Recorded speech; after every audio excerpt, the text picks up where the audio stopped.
next guest has beaten the odds and more than once. The luck of the Irish has been with Laura Branigan since first being discovered by Atlantic Records and recording the song Gloria. But it takes more than luck to sustain a career these days, as we're about to find out from the lady herself.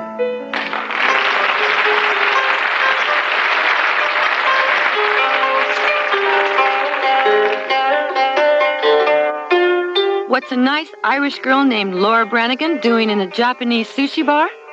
Would you like to try some Sunset Strip roll? What is it? Oh, just trust me. It's very good roll. It's not surprising after the splash this hot 24-year-old pop singer made at the 13th annual Tokyo Music Festival, the international competition of recording stars. Put the world in your hands. You got all you want, and you won't change a thing. You're the lucky one. It was an experience for me because I had never sung competitively, and that's really what it was, and I didn't realize that when I went over. There you are, up on stage with artists from all over the world, and you get up there and perform in front of judges. It's a lot of pressure. She won the prestigious grand prize presented by Linda Ronstadt and Nelson Riddle. Laura Branigan, the spunky singer with the competitive nature that's all in her Irish name. And they say, oh, he's down the street having a Branigan. You know, it means having a brawl, which I sort of like myself, since I like a good brawl once in a while. Every record company turned me down. They said, well, you don't fit in anywhere. And you get so discouraged. And you keep thinking, God, is it ever going to happen? And then came Gloria. Gloria, you're always on the run now. That record took the New York-born singer out of obscurity and right to the top of the pop chart.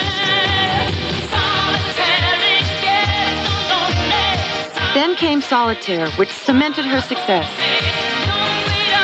I visited with Laura in her Beverly Hills hotel suite, where she's busy preparing for a national concert tour. We all go through times early on in our career that we look for people that will be very supportive, and you were very lucky. My mother especially really was pushing, not pushing so much, but encouraging me, always. And my whole family did, because they thought I had it as much as I did. In fact, when I was 5, my mother used to say to me, don't you want to be a singer? She heard this voice coming out of this little kid, and I just would say no. You know, I couldn't imagine speaking in front of anyone, much less singing. And you've had 3 albums so far, a hit single off of each one of them, and now an incredible video, I hear. Yeah. Would you tell me about that video? I hear it's pretty sexy. Well, it's, yeah, I think it's sexy, but in a nice way.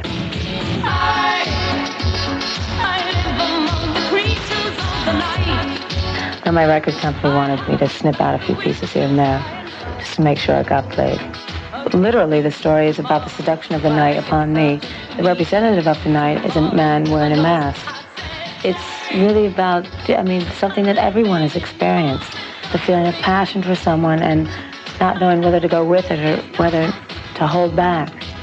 You know, and trying to have some self-control and then finally ending up being seduced.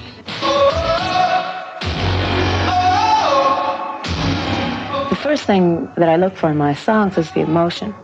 I want to touch people's hearts. That's the most important thing to me. And sensuality and sexuality is all part of emotion. It's all tied together.